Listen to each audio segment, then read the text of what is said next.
Bienvenido al canal de la Primera Iglesia Bautista de San Salvador. Esperamos que seas edificado a través del mensaje que estás por escuchar. Recuerda visitar nuestro muro en Facebook para que conozcas más acerca de nuestras actividades.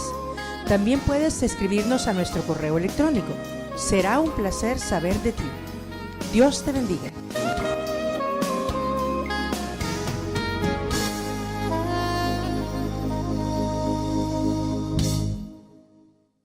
Cualquiera, pues, que me oye estas palabras y las hace, le compararé a un hombre prudente que edificó su casa sobre la roca. Descendió lluvia y vinieron ríos y soplaron vientos y golpearon contra aquella casa. Y no cayó, porque estaba fundada sobre la roca. Pero cualquiera que me oye estas palabras y no las hace, le compararé a un hombre insensato que edificó su casa sobre la arena, y descendió lluvia, y vinieron ríos, y soplaron vientos, y dieron con ímpetu contra aquella casa, y cayó, y fue grande su ruina. Y cuando terminó Jesús estas palabras, la gente se admiraba de su doctrina, porque les enseñaba como quien tiene autoridad, y no como los escribas. Søren Kierkegaard es un filósofo cristiano danés. Nació en Dinamarca en una época cuando en Europa corría una fiebre de la muerte de Dios. Él fue el único en un periodo que se atrevió a defender el cristianismo. Él es el autor de esta frase: el único conocimiento válido que conozco es el que precede inmediatamente a la acción. Es decir, que un conocimiento, una idea que tenemos en la mente, es válido si la ponemos en práctica. Si no, está acumulando espacio en nuestra mente nada más. Nuestro Señor Jesucristo, ustedes lo han leído bastantes veces, repetía casi a cada tramo de una enseñanza: el que tiene oídos para oír, oiga. Son muchas veces cuando aparece esta frase. Eso nos lleva a la conclusión que es importante oír las palabras de nuestro Señor y Salvador Jesucristo, porque Él mismo la repetía esta frase cuando impartía sus enseñanzas. Aun cuando ustedes crean que es mentira, todavía hay millones y millones de personas que no han oído las palabras de Dios, el Padre de nuestro Señor y Salvador Jesucristo, como tampoco han oído las enseñanzas de Él o sus palabras. Así como la mayoría de nosotros no ha leído el Corán, que es el libro sagrado para los islamistas, o no hemos leído las enseñanzas de Siddhartha Gautama, conocido como el Buda o el Iluminado. Así millones de personas, que estas tres religiones son las más numerosas en el mundo, tampoco han oído la palabra de Dios y Padre de nuestro Señor y Salvador Jesucristo, como tampoco han oído las de nuestro Señor. En pleno siglo XXI, la Biblia todavía es un libro desconocido para millones de personas, como los otros que ya les cité. O en algunos casos, la Biblia solo es un libro que debe permanecer en nuestra biblioteca como un libro de referencia, igual que los otros que tenemos allí, en algunas ocasiones como adorno.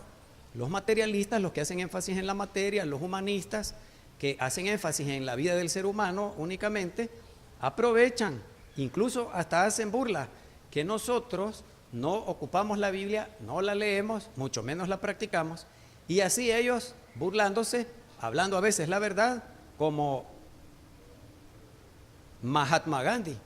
Ya casi para morir, un periodista le preguntó: ¿cuál es la religión verdadera? Y el Mahatma Gandhi contestó: en la única que he encontrado el camino de la perfección es en el cristianismo. Lo único malo es que los cristianos no practican lo que creen. El periodista replicó: entonces usted está en contra del cristianismo. No, le dijo, en contra de los cristianos, precisamente por nuestra falta de práctica de lo que confesamos con la boca. Así los materialistas y humanistas destruyen cualquier aspecto que nosotros enseñemos sobre la conducta o lo que la Biblia enseña, y ellos promueven entonces el libertinaje de todo tipo. Muchos cristianos del mundo entero, hermanos, hermanas, somos la tercera religión con el mayor número de seguidores en el mundo, pero esta millonada de cristianos nos conformamos únicamente con oír la palabra de Dios.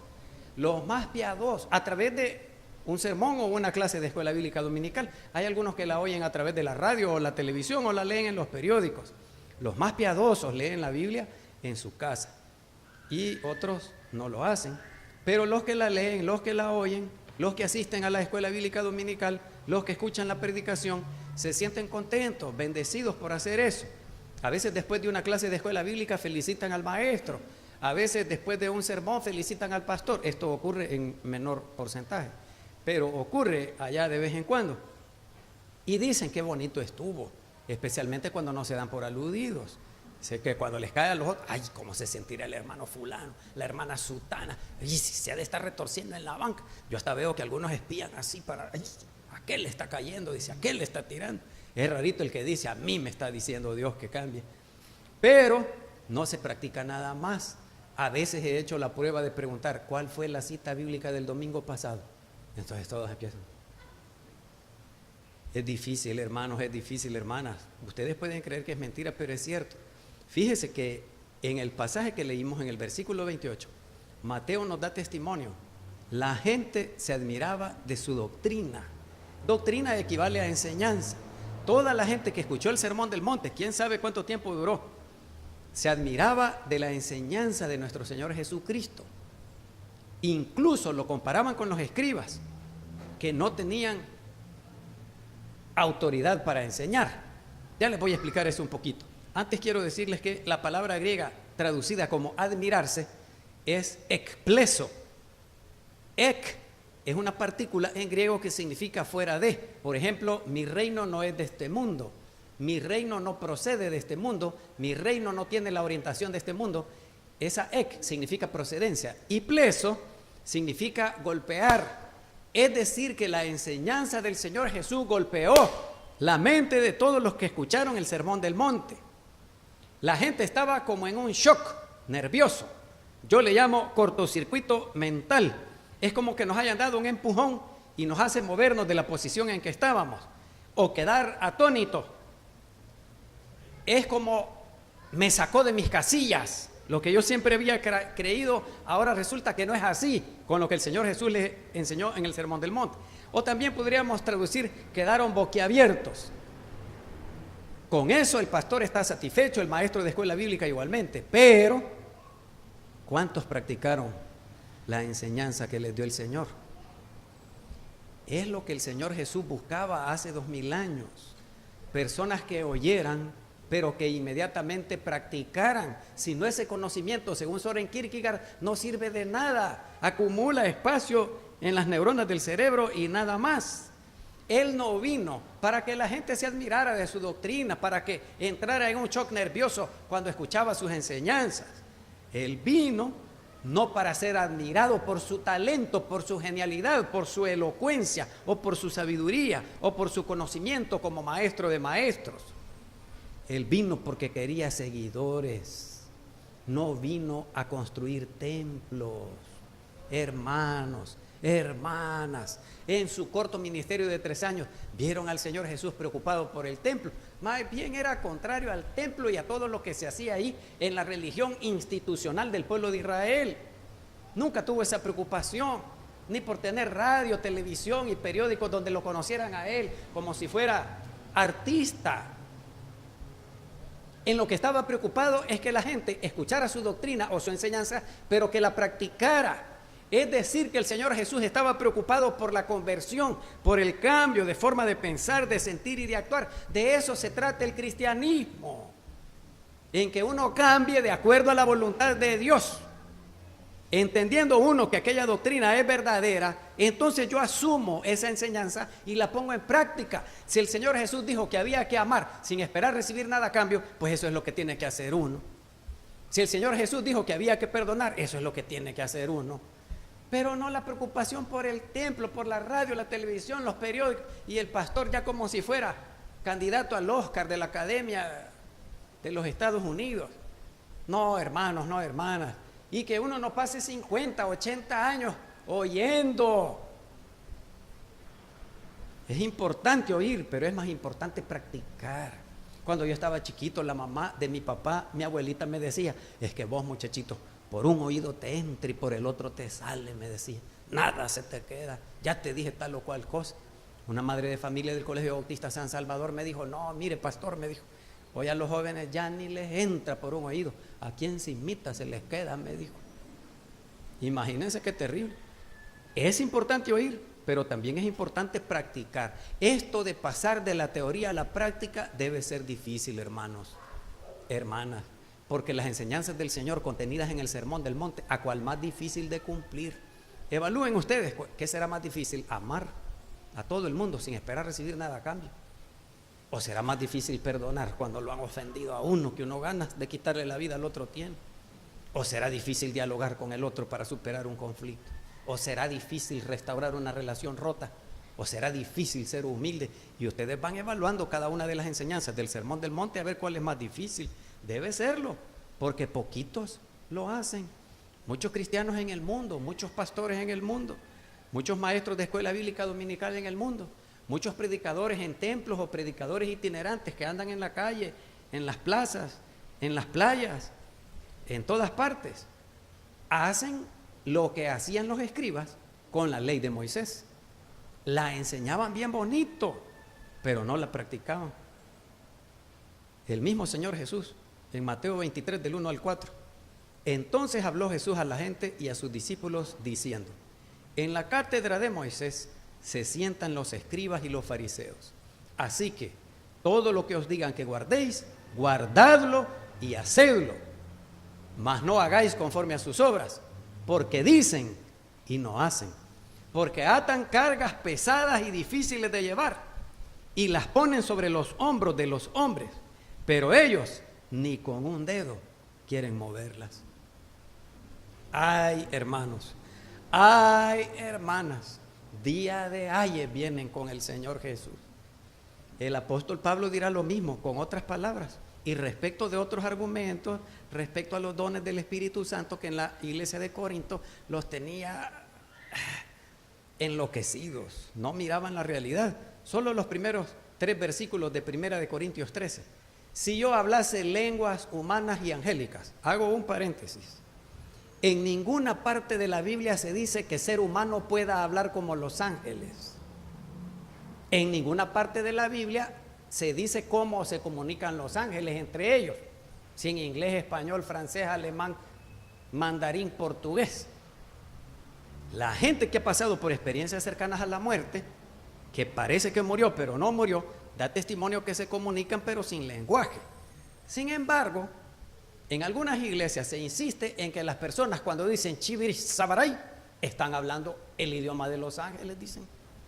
¿En qué parte de la Biblia se hace tal afirmación que una persona humana puede hablar como los ángeles? En ninguna.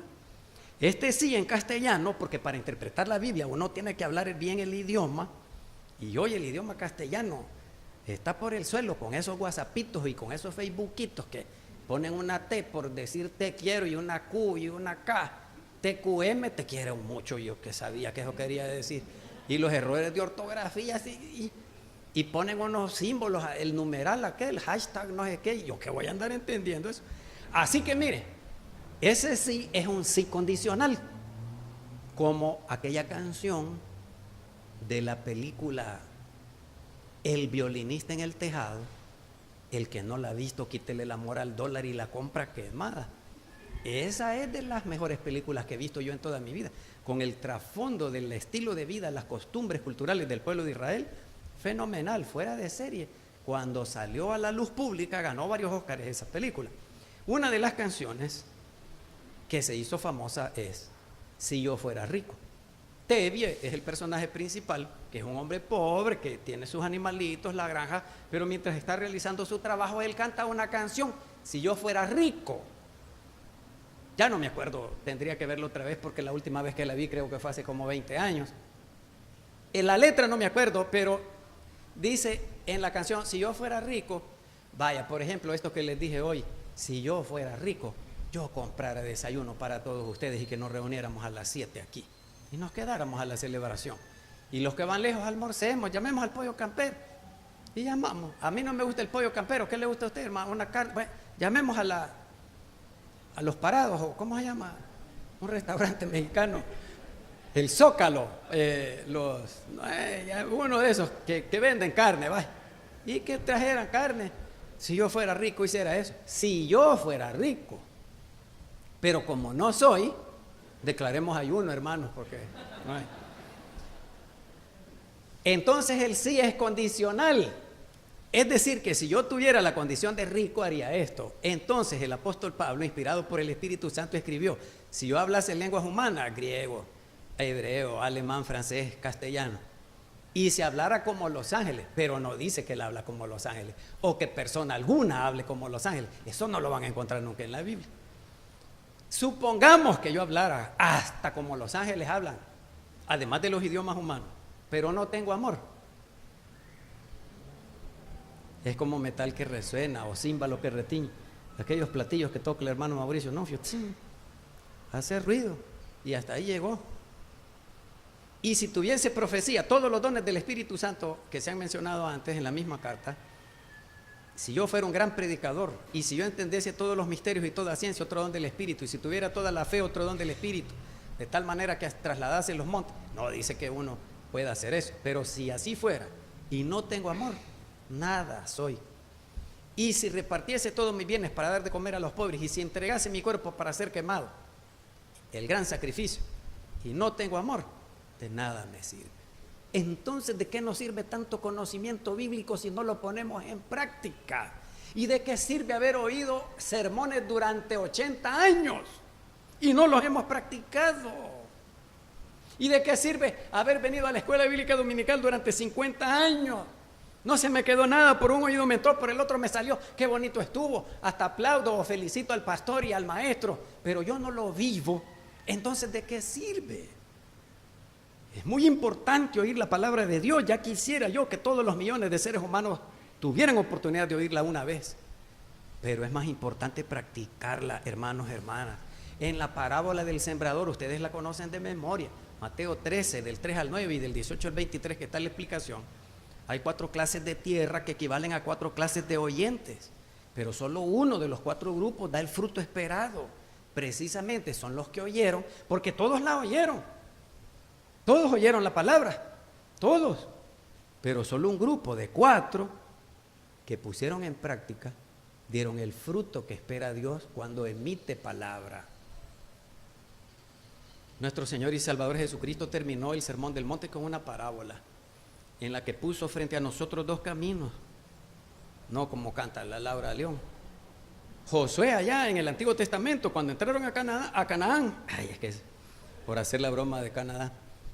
Cuando entraron a Canaán, les pongo 2 caminos, vean ustedes por cuál se van, pero mi casa, que equivale a mi familia, y yo, vamos a seguir a Jehová. El Señor Jesús nos puso 2 alternativas, la puerta angosta y la puerta estrecha, el camino angosto y el camino amplio. ¿Por cuál de los 2 vamos a caminar y por cuál de los 2 vamos a entrar? Y ahora, cuando termina el Sermón del Monte, nos puso una parábola: o son prudentes o son insensatos, que no distinguen lo bueno de lo malo. Hay 2 caminos, hay 2 alternativas, o la prudencia o la insensatez, y cada uno caminará por la que decida. Dios no es el que nos obliga para que nosotros caminemos aquí como si fuéramos máquinas que puede programar. Con su libre albedrío cada quien decide, hermanos, hermanas. Los prudentes son los que practican la palabra que él enseñó en este sermón. Eso equivale a un hombre que construye su casa sobre roca firme, su futuro con sabiduría. Los insensatos, los faltos de buen juicio, los que no practiquen esto del amor, del perdón, del diálogo para superar los conflictos, la humildad, la restauración de la relación rota, eso equivale a ser insensato y construir una casa sobre arena. Nuestro Señor Jesucristo buscaba en su época, hace 2000 años, y hoy en nuestro tiempo, un discípulo verdadero, un seguidor genuino, auténtico, prudentes que practiquen las enseñanzas del Señor Jesús, porque están asegurando la vida eterna. Todos los bienes de este mundo son para 80, 90, 100 años lo que vivamos, pero poniendo en práctica las enseñanzas del Señor Jesús, el amor, el perdón, eso es eterno, eso no se muere. La persona que lo practica ya entró a la vida eterna, ya la tiene. Pero el otro insensato se dedica más a maquillar su relación con Dios, creyendo que con eso lo agrada y a él le cae mal. Lo aborrezco, dice el profeta Isaías. Si esos cultazos y esas experiencias casi de posesión, eso no le gusta al Señor. El que practica las enseñanzas dadas en el sermón entra a la vida eterna. Ese es el sabio. La carta de Santiago dice clarito: el sabio demuéstrelo con su conducta. El cristiano lo demuestra con su conducta, no con lo que predica, ni con lo que enseña, ni con lo que escribe. Somos cartas leídas por el mundo. ¿Han leído ustedes eso en la Biblia? Entonces la gente mira y concluye: este es cristiano, este no es cristiano. Mateo, el autor del Evangelio, del cual leímos un parrafito, cerró el Sermón del Monte diciendo que la multitud quedó admirada de la enseñanza del Señor Jesús, porque les enseñaba con autoridad y no como los escribas. Enseñar con autoridad no es que yo me haya graduado de la universidad y tenga un título que respalda lo que diga. Enseñar con autoridad es que yo pongo en práctica lo que enseño que hay que hacer. Si yo hablo de dar el diezmo a la congregación, yo soy el primero que tengo que dar el ejemplo. Si yo digo que hay que amar a todos, yo soy el primero que tengo que amar a todos. Si yo digo que hay que perdonar a la congregación, yo soy el primero que tiene que haber perdonado a la congregación. Y así por el estilo con todo lo demás. Porque uno puede enseñar, por ejemplo, cómo criar un niño y uno ni niños tiene.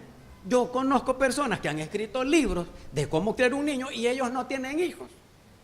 Ve qué bonito. Así decía la gente de antes. Yo puedo dictar cátedra de cualquier cosa, por ejemplo, un soltero que dice que hay que amar a la mujer y él es soltero. Hay religiones donde el líder no se casa, pero puede aconsejar bonito y hermoso cómo vivir una vida en pareja. Y él que sabe de vivir una vida en pareja si no tiene esposa. Entonces enseña bonito, pero no con autoridad. El que ya está curtido de los años de relacionarse con su esposa, ese sí sabe cómo es la cosa de amar a la mujer y la mujer al marido. Y el que ya tiene uno o más hijos, ese ya puede enseñar con autoridad cómo criar un niño. Pero y el que no tiene, pues sí, él lo va a hacer bonito, pero no tiene autoridad. El escriba y el fariseo enseñaba, pero hermosamente. Sin embargo, no ponía en práctica. Mientras que el Señor Jesús practicaba lo que decía que había que hacer.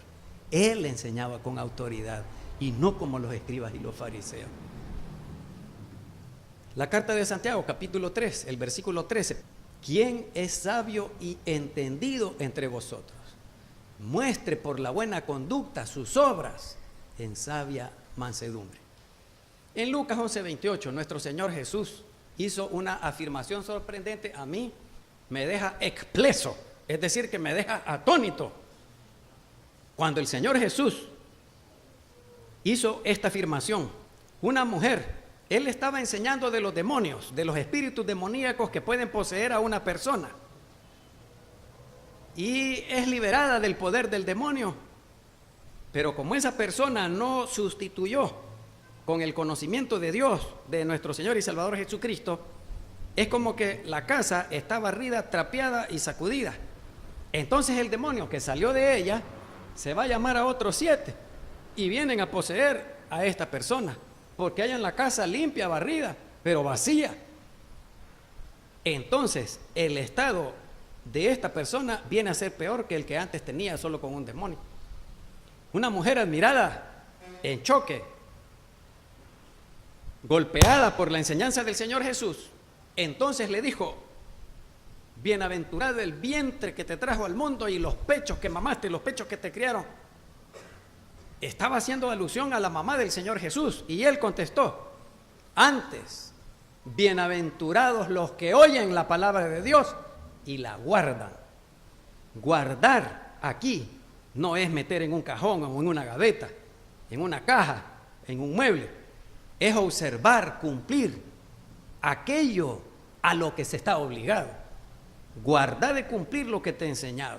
Guardar de hacer lo que ya te dije que hagas. Entonces el Señor Jesús dijo que era más feliz cualquiera que oye la palabra de Dios y la pone en práctica que su misma mamá por haberlo traído al mundo. Hermanos, hermanas, no cabe duda. Debemos practicar las enseñanzas del sermón del monte o de la montaña de otra forma. Ahí le explican a Dios el día del juicio. Hay que practicar el amor a todos, a los niños, a los adolescentes, a los jóvenes, a los adultos y a los ancianos, a los pobres y a los ricos, a los blancos y a los negros, a los del FMLN y a los de Arena, a los del Real Madrid y a los del Barcelona. A todos tiene que amarlos por igual. No va a andar haciendo distinciones de ninguna clase y va a perdonar cada vez que usted se sienta ofendido. Hay personas que puede ser que le digan o le hagan algo con el ánimo de ofenderlo, pero si usted no lo toma en cuenta. Por eso siempre doy el ejemplo de cuando ustedes van manejando en su vehículo y alguien les pita a la vieja. Usted no es a mí, al de la derecha fue el que le pitó y ustedes sigan su camino, pues. Aquel Enrique Guzmán, el cantante mexicano, una vez se bajó y empezó a reclamarle al otro y se dieron de golpes en plena calle. Uno se ofende, uno decide ofenderse. Así que uno puede decidir no ofenderse. Honrale es al hombre pasar por alto la ofensa. Dialogar para superar el conflicto y no tenemos gran boca y gran lengua, pues. Negociamos ganar, ganar, como dice Stephen Covey, no que yo me aprovecho de ti o tú te aprovechas de mí. Los dos salimos ganando. Hay que ser humilde, así tenga, así sepa. Hay que tener hambre y sed por la justicia. Hay que ser misericordioso, hay que experimentar la miseria del otro en el propio corazón. Si a todo el mundo le cae mal, que le pidan. Y cuando le roban a uno, bien lo da. Pues sí, pero si le piden, de seguro que no le da. Pero si le ponen una cuchilla o una pistola, uno da todo. Y hay unos que por no querer dar han perdido la vida. Pero experimentar la miseria del otro en el propio corazón, y si fuera yo, ¿cómo me gustaría que me trataran? Y si fueran mis hijos, ¿cómo me gustaría que los trataran a ellos? Hay que estar en paz, no hay nada más agradable que vivir en paz, la que se tenía en el huerto del Edén. El Señor Jesús vino a restaurar el huerto del Edén, la vida eterna, la relación, la comunión íntima con Dios, personal. Eso de andarse peleando yo lo detesto, son de las cosas que más detesto. Si uno tiene que vivir en paz los poquitos días que va a vivir en este mundo y en esta vida, hay que vivirlos en paz. No hay nada mejor. Son los comerciantes de armas los que siembran la guerra en todas partes del mundo. Se termina una y empiezan otra. Ya han empezado la otra sin que termine esta de aquí. Porque es una sociedad de consumo y las armas que las vamos a hacer, pues hay que consumirlas. Pero uno de cristiano está en paz, empezando con el que vive en el mismo techo. Hay que darle sabor a la tierra, a las relaciones humanas. Hay que iluminar al mundo con nuestro testimonio. Hay que hacer obras buenas, que Dios las preparó de antemano para que anduviéramos en ellas. No hay que mantener el enojo con las personas. Si uno es ser humano y se enoja, pues, si uno hay un momentito que quisiera hacer bomba atómica y ya está ayer, pero a los 3 minutos ya tiene que haberle pasado la cólera y ya como que nada pasó. No se ponga el sol sobre vuestro enojo. No hay que creerse superior a los demás intelectualmente, económicamente, porque siempre desde que estaba chiquito yo, la gente de antes me enseñó, vas a encontrar la horma de tu zapato. Siempre hay uno que es más tipo que vos. Siempre hay uno. Puede permanecer como rey del boxeo por un tiempo, hasta que viene otro y lo noquea. Mike Tyson, ¿vale? ¿Qué mejor ejemplo quiere? Y antes fue Mohamed Ali, así los imperios, igual, la misma historia, hasta que viene otro y le da duro. Vaya, hasta que halló la horma de tu zapato. El más gallito, el más bravito del aula, hasta que vino otro desconocido y se lo sonó. Hallaste la horma de tu zapato. Entonces, ¿por qué te vas a creer superior a los demás? Siempre hay otro que sabe más, o que puede más, o que vale más, que es más veloz. No hay que cometer adulterio, se lo dije. No hay que cometer adulterio. ¿Y para qué ir a buscar afuera lo que tenés en casa? Pues cualquier cosa, allí está la mujer y allí está el hombre. Y decir la verdad, ¿cómo cuesta esto de ser veraz? Uno cuenta las cosas a su favor. Es que el laseño no me quiere. Uno es el aragán que no estudió, hombre. Es que me cae mal el profe porque no explica bien. Todo confundido me deja. Mentira, te voy a dar un coscorrón que te sacuda todo el hollín de las neuronas del cerebro y ponete a estudiar 30 minutos por día y ya vas a ver. Si el que sale, el que tiene 10 en la materia, no se anda quejando. Uno no dice la verdad, hay que ser veraz. Si la mentira no transforma la realidad, entonces ¿de qué sirve mentir, pues? La realidad es la realidad y uno por más que mienta no la cambia. Entonces no tiene sentido. No hay que andarle recordando a los demás las ofensas que me han hecho. Hay que aparentar como que no nos ofendió, mostrar la otra mejilla en la que no tenés la herida, ¿ves? Que te vea la sanita. Él ni cuenta se va a dar, disimular. Cualquier acto religioso que nosotros hagamos en silencio, sin andarlo publicando, no tengamos la orientación del mundo respecto del dinero. La gente cree que le van a meter todos esos millones en el ataúd. Este Steve Jobs, fundador de la Apple, ya los últimos días para morirse de cáncer. No, hombre, dijo, y todo este dinero, ¿y para qué lo quiero? Ya les conté que a su esposa y a sus hijas, después de uno de los viajes que hizo a Japón para ver si allá lo curaban, y se fue a hacer disciplina de los samuráis y todo, ¿qué es? Como decía la mamá de Aniceto, todos tenemos una rayita que Dios nos trazó y de esa rayita nadie pasa. Así sea bonita la muchacha, le van a salir sus arruguitas y el hombre guapo se le va a caer al gato así, va a ir para abajo, lo tiene aquí, así lo mueve. Y antes era, miren a Arnold Schwarzenegger. La cosa es que ya después de esos viajes dijo, ya creo que me voy a morir, pídanme lo que quieran, dijo. Y la mamá, la esposa y las hijas llorando, pero le dijeron, comprarnos una casa. Y gastó en la casa como 460,000, una cantidad extraordinaria. Porque ya no tiene sentido, pues mejor me lo gasto, pues. ¿Y para qué lo quiere? ¿Y cómo se lo van a meter a la tumba todos los millones de dólares? Y entonces, ¿para qué acumuló tanto? La parábola del Señor Jesús de aquel hombre que iba a construir los graneros y hacerlos más grandes para acumular más. El objetivo de la vida es dar, lo poquito que uno tiene lo da, es compartir, no es acumular. Y dijo el Steve Jobs, allá hay una carta que él escribió ya para morir. No sé si las han mandado por el WhatsApp, porque entre tanta bayuncada que mandan todos los días, de 100 cosas una vale la pena, que le sirve a uno para su edificación personal. Y esa carta de Steve Jobs allá anda circulando. Y dice, he comprobado en mi vida que la cama más cara es la cama de un hospital. Pues sí, uno le predica a la gente, que yo voy y vengo aquí, yo no quiero nada con Dios. Ya. Eso es para los tontos, como no tienen otra cosa que hacer, yo tengo trabajo. Está bueno, pues, está bueno. Va a llegar el día que va a llegar a la cama del hospital y ahí se va a arrodillar y le va a clamar a Dios. El objetivo de la vida es dar. Nosotros los cristianos no podemos tener la misma orientación que tiene el mundo dominado y orientado por el pecado respecto del dinero. Hoy tenemos y mañana no tenemos. Es más, nunca hemos tenido, pues. Si a mí chiquitos pelagatos me decían, nunca entendí eso yo. Tal vez uno de ustedes me explica después del sermón. No hay que caer en el afán enfermizo que produce la preocupación excesiva por el mañana. Oigan, hermanos, oigan, hermanas, yo ya no sé ni cómo decírselos, pues. Nadie sabe qué va a pasar mañana, nadie. ¿Y cómo puede alguien ser tan prepotente y decir, yo ya sé que tal cosa, así va a ser, dice? ¿Y cómo va a ser Dios la persona, pues? Hay un señor de nombre Edgar Morin, francés, que la UNESCO, la Organización de la Educación de la Organización de las Naciones Unidas, le pidió que escribiera qué enseñanza había que darle al mundo, y él dijo 7 cosas, y una de las 7 cosas que no le enseñan en ninguna escuela, ningún colegio, ninguna universidad, es que nadie sabe qué va a pasar mañana, y eso debe de tenerlo clarito todo el mundo, dijo. Nadie debe morirse sin saber que nadie sabe qué va a pasar mañana, porque el futuro es incierto.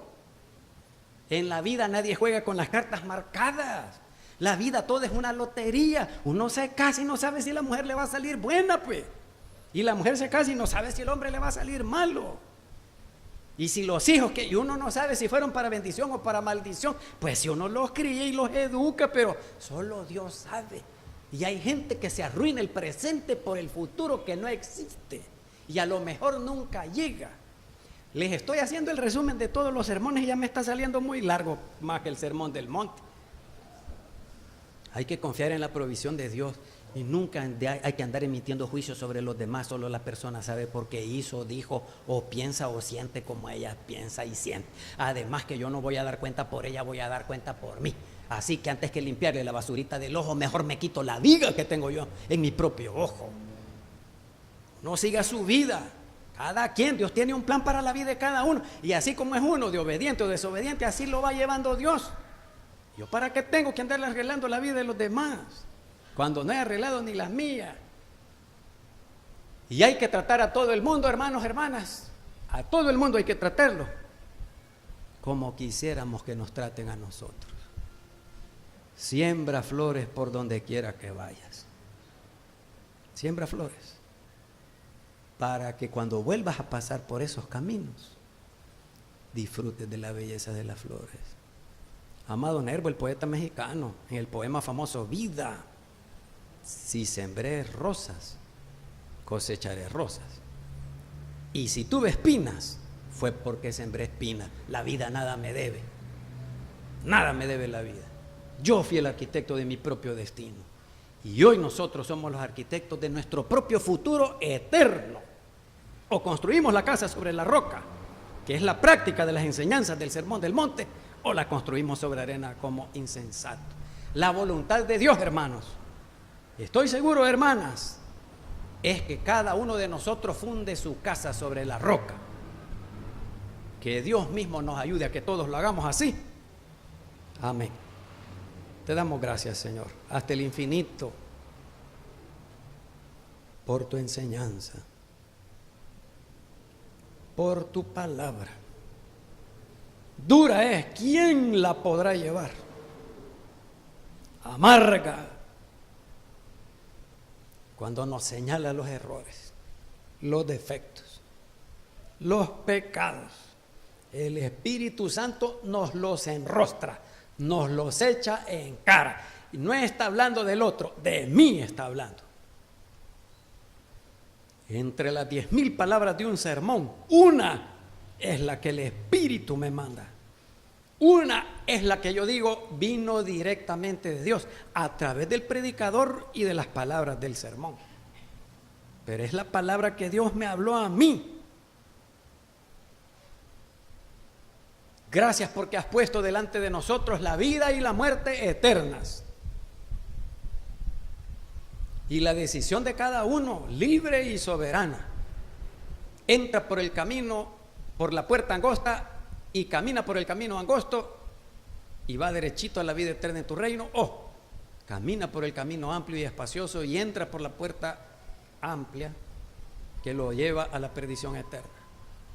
Que tu Espíritu Santo nos ayude a decidir hoy si nos conformamos con oír o damos el paso siguiente de practicar. Danos de tu Espíritu, Señor, porque nosotros por nosotros mismos somos débiles. Ayúdanos a tomar la decisión correcta que te agrade a ti. Difícil para nosotros, pero después será dulce. Y cuánto gozo y alegría habrá en tu reino. Llegará el día cuando Jesucristo mismo presida la mesa de comunión y beberá vino conforme a su promesa. No bebió más resucitado, pero lo beberá de nuevo en el reino tuyo, en la inauguración, con los santos, con los escogidos, con los perseverantes, con los fieles, con los que fundaron su casa sobre la roca. Ayúdanos a ser uno de ellos. Te damos gracias, Señor, porque nos has dado oportunidad de oír. Danos oportunidad de practicar también. Más allá de la mano alzada, una vida transformada.